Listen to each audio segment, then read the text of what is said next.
परिषद सदस्य स्वतःच्या मतदारसंघात तरी नीट व्हावं असा प्रयत्न करत असतात. एक दुसरं ओव्हरऑल महाराष्ट्रभर असं झालेलं आहे की आवृत्त्यांचा जो सगळं प्रकार आहे त्याच्यामध्ये चांगल्या चांगल्या वृत्तपत्रातली बातमी जी इकडे फ्रंट पेजला असते ती हळूहळू नाशिक आवृत्तीला जाताना 7व्या पानावर जाते आणि मुंबईत गेल्यावरती एकाच वळीमध्ये येते. तर आता अशा मग फक्त आम्हाला आसरा कुठला असतो कळायला ब्रेकिंग न्यूज. त्या ब्रेकिंग न्यूजसुद्धा कोण उपोषणाला बसलं किंवा कुठे बिचारे ते भुसावळचे यात्रिक गेले किंवा अजून काय झालं तर 3-4 दिवसामध्ये ती पण बातमी येईन अशी होते. म्हणजे होते काय की पद्धतशीरपणे जे विषयनुरूप माहिती आम्हाला मिळाली पाहिजे, इश्यू बेस्ड ॲडव्होकसी ज्याला आपण म्हणतो, मग ते हेल्थ असेल, महिला प्रश्न असेल, शेती असेल, आदिवासी असतील, तर तसं माझी तुम्हाला एक छोटीशी विनंती, तुम्ही आमचं काम वाढवताय. तुम्ही एक 25-1 जण आहात तर 2-2, 3-3 लोक कुठल्या विषयात तुम्हाला वाटतं की तुम्ही एक्सपर्टीज आहे तुमचा, तसा एखादा सबग्रुप करा. तर त्या 5-6 जणांशी आम्ही सॉर्ट आऊट करून काम करत राहू ना. पालघरचे लोक आम्हाला अशी माहिती पाठवतात, नगरचे पाठवतात, निम्मं काम तर पत्रकारच करून टाकतात त्याच्यामधलं जे आहे ते. आणि तुम्ही जेव्हा एखादी गोष्ट छापता त्याचा परिणाम त्यांनी घेतला नाही तरी ती कुठे छापली गेली पाहिजे तर त्याचं दखल घेतली जाईल हे बघणं आमचं काम आहे. आम्हाला आता ते माहिती आहे कुठे तर छापली गेली बातमी किती लक्ष त्याचं दिलं जातं म्हणून.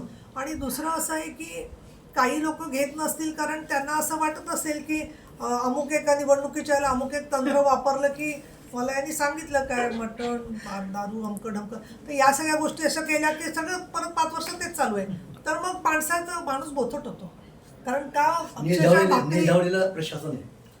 प्रशासन नाही, जे आपले लोकप्रतिनिधी आहेत त्यांनी दखल घेतली पाहिजे कुठल्याही पक्षाचे असं माझं म्हणणं आहे. काळजी करू नका कारण त्यांना मुख्यमंत्री नेमायची वेळच येणार नाही. विरोधी पक्षनेता कोण असेल तेवढंच त्यांना ठरवायचं आहे. आता महायुतीच्या संदर्भामध्ये हे 3घही जण आमचे नेते आहेत, परत अमित शहा आहेत, मोदी साहेब आहेत, तर सगळे मिळून त्या संदर्भातला निर्णय होईल. परंतु आमची अपेक्षा व्यक्ती म्हणून आणि पदाधिकारी म्हणून अर्थात हीच आहे की शिंदे साहेबच परत मुख्यमंत्री व्हावेत. कारण असं इर्शालवाडीला जो चढून जाईल, बोटीमधून जाऊन कुठेही पोचेल, वेळप्रसंगी स्वतः तिथे ट्रॅक्टर चालवायला बसेल, त्याचबरोबर लाडकी बहीण योजनेच्यासाठी म्हणून रात्री 3-3, 4-4 पर्यंत महाराष्ट्रावर दौरे करेल, असे अत्यंत ते उत्साही आणखीन कार्यक्षम मुख्यमंत्री आहेत.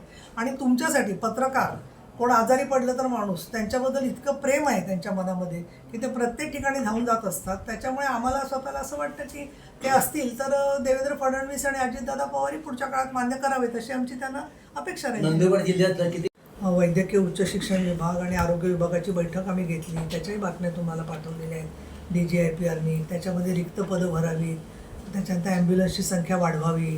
त्याचबरोबर त्यांनी आज आम्हाला सांगितलं की रेडिओलॉजिस्टची संख्या कमी आहे, पण इतर जे डिपार्टमेंटचे लोक आहेत त्यांना रेडिओलॉजीचं प्रशिक्षण देऊन त्याचा उपयोग केला जातो आहे. नंतर दुर्गम रस्ते जर का आहेत, मी आता बोलताना सांगितलं की उलट निवासी व्यवस्था ज्या महिला बाळंतपणाची अगदी प्रसूतीपूर्व झाली आहे तयारी, तर त्यांची निवास व्यवस्था करून आपण माहेर म्हणून योजना सुरू केलेली आहे की ज्यामध्ये अशी रस्त्यामध्ये प्रसूती व्हायची वेळ त्यांच्यावरती येणार नाही. त्याच्यानंतर ज्या बॉक्सेस असतात लहान मुलांची काळजी घेणाऱ्या निओनाटल केअरच्या, त्या संख्या वाढवण्याच्यासाठी म्हणून पावलं उचललेली आहेत. पण एक मुद्दा सारखा येतो आहे की कुपोषित बाळं जन्माला येतात त्याचं एक कारण माता कुपोषित असते आणि अल्पवयीन मुलींची होणारी लग्न. तर या दोन्ही बाबतीमध्ये कशा प्रकारनी ती व्यवस्था सक्षम आपल्याला करता येईल. आणि मी तर पुढे जाऊन असं म्हणेन की ज्या माता कुपोषित आहेत पण त्यांना लाडकी बहीणमधून मदत मिळाली तर त्यातून त्या 4 गोष्टी पोषणाच्या पण खाऊ शकतात.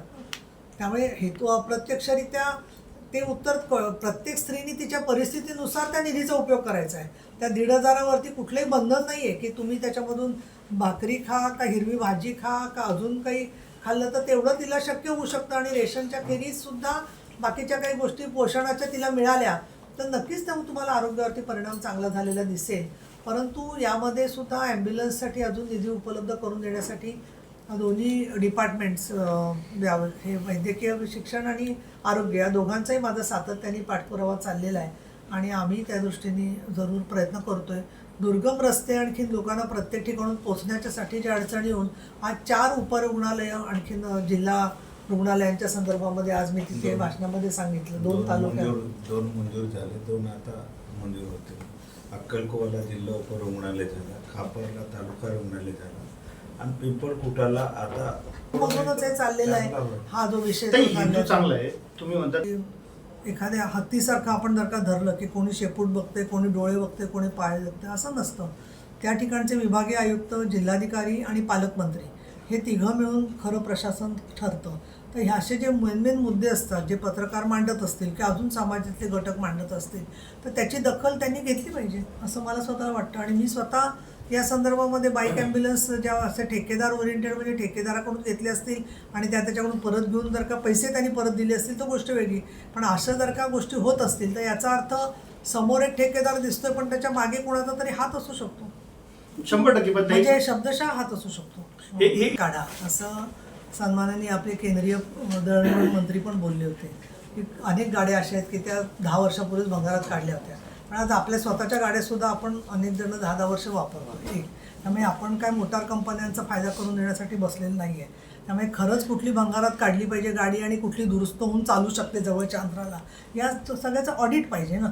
असं आपल्याला तांत्रिकदृष्ट्या नाही करता येत की भंगारात काढायच्या वेळी सगळ्या भंगारात काढल्या तर उद्या दुसरा कॉन्ट्रॅक्टर येईल आणि त्यात परत रंग देऊन दुसऱ्या कामाला वापरायला लागेल. त्याच्यामुळे आपल्याला कुठली गोष्ट एकूण सम्यक दृष्टीने पाहणं फार गरजेचं आहे असं मला वाटतं. परंतु ज्या ॲम्ब्युलन्स टेकडीवर चढू शकत नसतील, बंदच पडत असतील किंवा परत परत बंद पडून दुरुस्त केल्या तरी ज्याचा खर्चच इतका होतोय की त्याच्या पेट्रोल डिझेलच्या खर्चापेक्षा जास्त खर्च होतोय, हे सगळे निकष लावले पाहिजेत. आणि आम्ही पालघरमध्ये काम करत होतो तर तिथे लक्षात आलं की कुठली ॲम्ब्युलन्स दुरुस्त करायला तिला विक्रमगडला किंवा लांब पाठवायला लागायची. मग आम्ही लक्षात आलं की जास्तीत जास्त ॲम्ब्युलन्सच्या जव्हारमध्ये जर का मध्यवर्ती ठिकाणी त्याचं शॉप निघालं, मेडिकल आपलं मेकॅनिक, तर त्यांचं काम होईल. तर ते तिथल्या तिथे दुरुस्त व्हायला लागले. तर असे सुद्धा पॉईंट्स असतात की त्याच्या दुरुस्तीच्या संदर्भामध्ये तिथल्या जिल्हा प्रशासनाने मार्ग काढणं गरजेचं असतं. पण याचं कारण काय नक्की हे केलं पाहिजे मला असं वाटतं. का दिलेलं आहे सगळीकडेच की एक RTAचं आहे, RTIचं आहे, राईट टू एज्युकेशनचं आहे. दुसरं ज्या अनुदानित शाळा आहेत त्यांनी खरं तर फी त्यांना किती मर्यादित त्यांनी घ्यायची. तर बाकीच्या ज्या त्यांच्या गोष्टी आहेत, प्रयोगशाळा असतील किंवा वाचनालयं असतील किंवा अजून काही ज्या वेतनेतर अनुदानाखेरीजच्या त्यांच्या गोष्टी आहेत त्याच्यासाठी ते फी घेतात कारण त्यांना ते पूर्ण होते. पण ज्या खाजगी अनुदानित शाळा आहेत विना अनुदानित त्या वाटेल ती फी घेत आहेत लोकांच्याकडून. त्यामुळे त्याच्यामध्ये त्यांना काहीच प्रश्न नाही आहे. त्यामुळे ते तर CCTV काय सगळं लावूच शकतात. आणि दुसरा महत्त्वाचा असा मुद्दा आहे की या शाळांच्या बद्दलचा की शाळा ज्या वेळेला एखादा कार्यक्रम घेतात तर त्यांची जी तक्रार आहे ही सगळी की आमच्यावर, तर याच्यामध्ये त्यांनी ते शाळा एक चांगल्या प्रकारचं क्षेत्र म्हणून निवडलेलं आहे. अशा वेळेला त्यांची ती जबाबदारीच आहे की मुलींच्या सुरक्षिततेसाठी त्यांनी पावलं उचलली पाहिजे. व्यवसाय शिक्षणाच्या संदर्भामध्ये मोफत शिक्षण आहे ते सगळंच फ्री झालेलं आहे आता. म्हणजे मग त्याच्यामध्ये उच्च शिक्षणामध्ये कॉमर्स, लॉ, मेडिकल हे सगळं इंजिनिअरिंग प्राप्त नाही झाले असं नाही. आदेश प्राप्त झाले. तो मी स्वतः वाचले सभागृहामध्ये. शाळांना कसे आहे, शाळा कॉलेजेस ना सगळे मिळालेले आहेत. आपण कुठले कॉलेज जे बोलत असेल काही त्यांचं एक नाव प्रश्न तुम्ही आपण पोषण आहार- मी आता सभागृहासारखी वागते तुमच्याशी. तर त्याच्यामुळे ते जे म्हणतात ना शिक्षण संस्था की बाबा आम्हाला मिळाले नाहीत त्यांची नावं कळवा तुम्ही आम्हाला. आम्ही कारण का माहिती आहे का, माननीय चंद्रकांतदादा पाटील यांनी सभागृहात वाचून दाखवलेले आहे ते जे उच्च तंत्र शिक्षण विभागाच्या मध्ये आधी जे उल्लेख केलेला होता. तर त्याच्या संदर्भामध्ये याच्यामध्ये सगळे आदेश वगैरे प्राप्त झालेत. शिक्षण संस्थांची कुठे तक्रार आहे की डिसेंबर महिन्यात ते माफ होणार, तोपर्यंत त्यांना 6 महिने तो बोजा म्हणजे बोजा नाहीच आहे त्यांच्यावर. त्याचं जे व्याज त्यांना मिळणार होतं ते मिळत नाही आहे ही त्यांची तक्रार आहे. पण त्यांचे आज जर का सगळं पाहिलं आपण परिस्थिती तर तोट्यात असणारी शिक्षण संस्था कोणी चालवत नसतं. त्यामुळे अब्जावधी रुपयाचा फायदा झालेले लोक एवढ्या छोट्या छोट्या गोष्टींमध्ये का असे चालढकल करतात हा प्रश्न पडतो मला. आणि उलट शिक्षण संस्थांचं भलं होणार आहे हा जरा पैसा मिळाला पाहिजे. हां आता विचार अशी या 2 प्रश्नाचं मी उत्तर दिलेलं आहे. पण तुमच्या मनावरती एवढा त्यांचा दबाव आलेला आहे की तुम्ही तेच प्रश्न त्याच माणसाला सांगण्यासारखे विचारताय. त्यामुळे ते मगाचं उत्तर आहे ते रिपीट करून घ्या. चला. तोंडी पोकलँड आहे. पोकलँड आहे. हे पूर्ण काय माहिती का, विनोदी बोलण्यात नाना फार हुशार आहे. त्यांच्या त्या विनोदाच्या पलीकडे त्यांच्या शब्दांना काही फार अर्थ आहे असं मला वाटत नाही आहे. त्याचं कारण असं आहे की त्यांना या संदर्भात ते बोलतात ते मुळामध्ये अचानक विधानसभेचं अध्यक्षपद सोडून निघून गेले. त्याच्यामुळे आमचं ते त्यावेळेचं सरकार एकदम सगळं गडगडायला तेच कारणीभूत आहे. त्यांच्या सरकार गडगडायला तेच कारणीभूत आहे. आणि दुसरं म्हणजे महत्त्वाचं की ते जेव्हा असे सगळे दावे करतात तर मग कर्नाटकमध्ये किंवा झारखंडमध्ये हीच योजना आली तर त्याच्यावर त्यांचं काय म्हणणं आहे. बरं आघाडी तुम्हाला 3 तोंडं नाही आहेत का इथेच फक्त 3 आहे. तर मला असं वाटतं की शाब्दिक खेळ करून कुठेतरी लोकांचं दिशाभूल करण्यापेक्षा त्याच्यामधल्या तपशिलामध्ये ते जाऊ शकतात, बोलू शकतात. आणि आज ज्या महिलांच्या मनावरचा आत्मविश्वास त्यांचा वाढलेला आहे किंवा त्या आनंदित झालेल्या आहेत, तर तो आनंद नानांना बघवत नाही का, असा मला प्रश्न पडतो. व्यवसाय त्यावरती कारवाई होईल या संदर्भामध्ये एक काही केसेस झाल्या लँडमार्क, तर त्याच्यामधून एक सगळीकडे चांगला संदेश जाईल की आपण अशा पद्धतीने तक्रार घेतली नाही तर परिणाम होईल. पण गुड टच आणि बॅड टचची माहितीसुद्धा मुलींनाच मिळाली ठिकठिकाणी. मला असं निदर्शनास आलं आहे की बऱ्याचशा ठिकाणी MSW केलेले पण शिक्षक आहेत, त्यांना या विषयांची माहिती असते, पण त्यांचं म्हणणं असं असतं की आमचं रेग्युलर काम करून आम्हाला ह्याची माहिती द्यायला वेळच पुरत नाही. तर त्यांचे क्लास ॲडजस्ट करून थोडे इकडचे क्लास कमी करून त्यांनीसुद्धा मुलग्यांना पण मुलांना माहिती दिली पाहिजे. असं नाही की फक्त मुलींनाच माहिती द्यायची, कारण शेवटी मुलांच्या मनावरती आपण काय संस्कार करतोय त्याच्यावरती मुलींची सुरक्षितता आणि त्यांची स्वतःची पण सुरक्षितता अवलंबून आहे असं मला वाटतं. परंतु मुळामध्ये मी बघते की लोकल ट्रेनमध्ये महिला एखादी चुकून चढली किंवा मध्ये महिला एकटी जर का चढली असेल तर तिच्याकडे बघण्याची समाजाची जी आज मानसिकता आहे तर ती पाहिली तर ती प्रत्येक ठिकाणी कुठेतरी स्त्री दिसली तर तिला ओरबाडून त्रास देण्याचीच मानसिकता आपल्याला दिसते. तर ही खरंच आपण किती बदलायला तयार आहोत याच्यावरती बऱ्याचशा गोष्टी आहेत. आणि म्हणून पक्ष, धर्म, जात, श्रीमंत, गरीब याच्यापेक्षाही हा जो वर्चस्ववादी आणखी एक हिंसाचारी प्रवृत्ती आहे त्याच्यामध्ये बदल कसा होईल, तर त्याच्यात 2 गोष्टी मला दिसतात. एक म्हणजे एखादी योजना किंवा कायदा, आणि दुसरं म्हणजे तुम्ही समाजाची मानसिकता काही बदलू शकता का. माध्यमांमधून सुद्धा खूप चांगला परिणाम होऊ शकतोय. माझ्या माहितीप्रमाणे STने सुद्धा आता उपक्रम हाती घेतलेला आहे की महिला जर का बसमध्ये आली तर तिच्या बसण्याच्या कुठल्या राखीव जागा आहेत त्या दाखवल्या जाव्या कंडक्टरकडून, किंवा तुम्ही इथे बसा, किंवा रात्रीच्या वेळेला दिवे बंद करू नका बसमध्ये, अशी महिलांनी मागणी केली. कारण रात्रीच्या वेळेला झोपलोय असं दाखवून गैरफायदा घेणारे पण काही प्रवृत्ती आहेत. तर अशा छोट्या छोट्या वरकरणी गोष्टी दिसल्या तरी त्याचा खूप उपयोग होतो. माझं स्वतःचं असं निरीक्षण आहे, आम्ही जिथे अभ्यास केला या विषयाचा तर बऱ्याचशा वेळेला बलात्कार किंवा अत्याचाराच्या केसेस घडल्या तर त्याचा पाठपुरावा तिथल्या महिला संस्था आणि पत्रकार एवढेच करतात असं आमच्या निदर्शनास आलं गेल्या 10 वर्षामध्ये. आणि त्याच्यामध्ये सुद्धा पत्रकारच कुठली तारीख पडली आहे, मग ती मुलगी कुठे जाते का नाही जाते, हे चांगल्या हेतूने बघून त्या कन्व्हिक्शनपर्यंत जाण्याचं काम करतात. कारण प्रत्येक ठिकाणी महिला संस्थाही नसतात. त्यामुळे माझं तुम्हाला विनंती राहील की विशेष सरकारी वकिलांना सुद्धा या विशेष कामाच्या मध्ये कन्व्हिक्शन झाल्यावर त्याची मोठी प्रसिद्धी झाली तर लोकांनाही उत्साह वाटेल. नाही तर आपली ही बातमी 40 दिवस चालते आणि शिक्षा झाली की 1 दिवस बातमी झाली की विषय संपतो. मग चांगल्या काही गोष्टी होत आहेत हे लोकांना वाटतच नाही की शिक्षा होते म्हणून. आता कुरळपच्या केसमध्ये सांगलीच्या 20-20 वर्षाची 3दा जन्मठेपेची शिक्षा झाली की जी वेगळी, आणि त्याच्यातल्या मुली बोलल्या, नंतर त्यांना दुसऱ्या याला पाठवलं हॉस्टेलला, तिथे आता त्यांचं शिक्षण चालू आहे, त्या पायावर उभ्या राहिल्या आहेत, त्यातल्या काहींची आता लग्न होत आहेत. तर अशा वेळेला सुद्धा त्यांच्या चांगल्या ज्या गोष्टी घडल्या आहेत त्याच्याबद्दल आपल्या समाजात तेवढी चर्चा होत नाही. त्यामुळे मग निराशावादी वातावरण होतं असं मला वाटतं. तिनं सुचवलेलं आहे की वेतनेतर अनुदान शाळांना मिळत नाही, पण जिल्हा परिषदेच्या ज्या शाळा आहेत तर त्या शाळांच्यामध्ये किंवा महानगरपालिका तर इथे नाही आहे पण नगरपालिकेच्या कुठे शाळा असतील तर आपल्या DPCमध्ये 3% निधी हा महिला बालविकासासाठी वापरावा असा निर्णय झालेला आहे, 3 ते 5%. तर त्या निधीमधून अशा जिल्हा परिषद आणि याच्या शाळांमध्ये CCTV मुलींच्या शाळेत लावता येतील जिथे निधीचा अडचण काय असेल. खरं तर ते शिक्षण विभागानेच ते स्वतःच्या बजेटमधून करून दिलं पाहिजे, पण नसेल होत तर ते करता येईल. अधिक जिथे वेतनेतर अनुदान नाही आहे आणि त्याच्यामुळे ज्या शाळांच्याकडे त्यांना शक्य नाही आहे त्यांना CCTV बसवण्यासाठी CSRमधून किंवा त्यांच्या स्वनिधीमधून ते खर्च करू शकतात. मुद्दा फक्त CCTV बसवायचा नाही आहे. आता जे शिक्षण विभागाने परिपत्रक काढलेलं आहे की तुम्ही त्याचं मॉनिटरिंग केलं पाहिजे. त्याच्यामध्ये दर आठवड्यामधून 2दा-3दा शिक्षकांनी आणि महिला शिक्षकांनी पाहिलं पाहिजे काय घडतंय ते, आणि त्याच्यात जर का चुकीच्या गोष्टी घडत असतील तर त्याच्यावरती ताबडतोब लक्ष दिलं पाहिजे. माझं तर म्हणणं उलटं असं आहे की शाळा चालू असताना कंटिन्युअस मॉनिटरिंग कोणीतरी केलं पाहिजे, कारण ते समोर एका बाजूला बघता येतं काम चालू असताना, असं नाही आहे की ते बघता येत नाही. त्याच्यामुळे त्याच्यावरती प्रत्येक जिल्ह्यामधल्या तालुक्यातल्या शिक्षण अधिकाऱ्यांनी युद्ध पातळीवर मोहीम घ्यावी असं मला वाटतं. सन्माननीय मुख्यमंत्री एकनाथजी शिंदे, उपमुख्यमंत्री देवेंद्र फडणवीस आणि उपमुख्यमंत्री अजितराव पवार यांच्या माध्यमातून नुकतंच जे अर्थसंकल्पीय अधिवेशन झालं त्याच्यामध्ये अनेक मुद्द्यांच्यावरती आर्थिक तरतूद करण्यात आलेली आहे. आणि त्याच्यापैकी मोठ्या प्रमाणात महिलांच्यापर्यंत पोचलेली योजना म्हणजे मुख्यमंत्री लाडकी बहीण सन्मान योजना, त्याची सुरुवात झालेली आहे. 15, 16, 17 ऑगस्टच्या सुमाराला मोठ्या प्रमाणात स्त्रियांच्याकडे पैसे आलेले आहेत आणि आजसुद्धा आम्ही नंदुरबारमध्ये शिवसेनेचे आमचे आमदार आमशा पाडवी आणि बाकीचे सगळे सहकारी परिणिता पोंक्षे यांच्या माध्यमातून आज एक मेळावा आयोजित केला होता. त्यालाही आपण सगळेजण होता. बऱ्याचशा स्त्रियांनी सांगितलं की त्यांना 3,000 रुपये निधी मिळालेला आहे. हा निधी हा त्यांना भीक किंवा त्यांच्यावरती उपकार नसून महिला जे विकासामध्ये काम करतात त्या कामामधल्या त्यांच्या श्रमाची, त्यांच्या सेवेची ओळख आहे.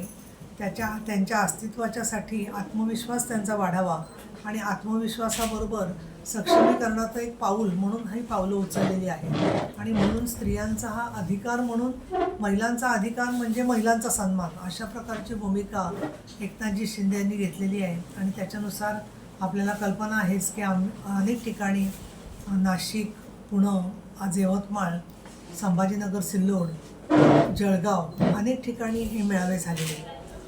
शिवसेनेची नेता आणि विधान परिषदेचे उपसभापती या नात्याने 15 ऑगस्टपासून मुख्यमंत्री लाडकी बहीण सन्मान योजना यात्रा अशा प्रकारे आम्ही एक मोहीम हाती घेतलेली आहे.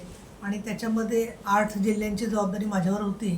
पण प्रत्यक्षात 8 जिल्हे पूर्ण करून अजूनही उरलेल्या काही 4 जिल्ह्यांमध्ये अशी 12 जिल्ह्यांच्यामध्ये मी पुढच्या 4-5 दिवसात माझं जाणं पूर्ण होईल. माझा हेतू हा आहे की स्त्रियांना ही योजना जी मिळाली तर ती योजनेमध्ये त्यांच्या मनात काही गैरसमज आहेत, काही अंमलबजावणीत अडचणी येत आहेत.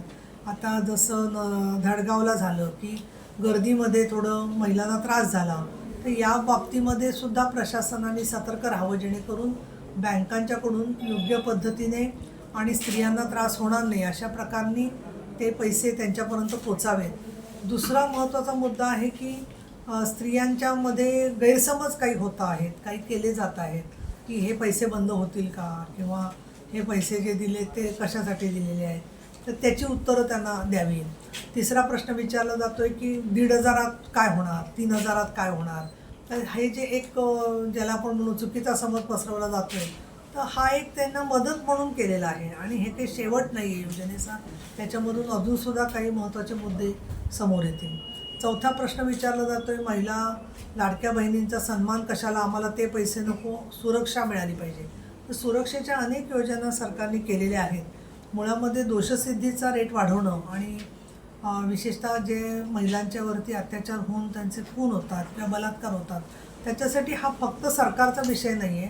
तर सरकार, समाज आणि अंमलबजावणीच्या यंत्रणा, मग त्याच्यामध्ये कायद्याचा तपास करण्याची पोलीस यंत्रणा असेल, कोर्टामध्ये केस उभी राहणं असेल, आरोग्य व्यवस्थेतून त्यांची होणारी तपासणी असेल, पुनर्वसनाच्या प्रश्नावरती महिला बालविकास किंवा सामाजिक न्याय विभागाने करायचं काम असेल किंवा समाजाचा तिथे सहभाग असेल, अशा 4-5 गोष्टींच्या मदतीतून न्याय मिळत असतो. परंतु हे लक्षात न घेता एखाद्या व्यक्तीला फाशी दिली म्हणजे सर्वस्व ते विषय संपला असं होत नाही.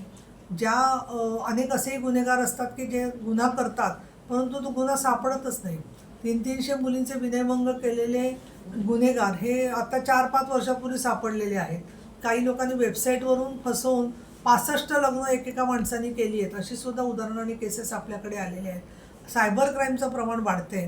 तर या सगळ्यावरती सरकारने सायबर क्राईमच्यासाठी म्हणून SOPs विशेष असे नियम केलेले आहेत की ज्याच्यात मी विधान परिषदेचे उपसभापती म्हणून सांगू शकते की मुंबई पोलीस आणि महाराष्ट्र पोलीस यांनी मिळून आपण काय काळजी घेतली पाहिजे, काय प्रकारनी सामाजिक माध्यमांचा उपयोग महिलांनी करताना दक्षता घेतल्या पाहिजेत, याच्याबद्दलची जी नियमावली केली ती राज्यपालांच्या उपस्थितीमध्येच निर्णय झाला होता.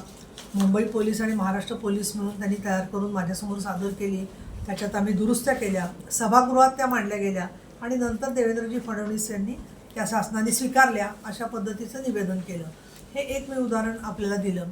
त्याचबरोबर आदिवासी आश्रमशाळांच्यासाठी कमिटी झाली होती, त्याच्यात आम्ही महिला सुप्रिटेंडंट असाव्यात अशा सूचना दिलेल्या आहेत.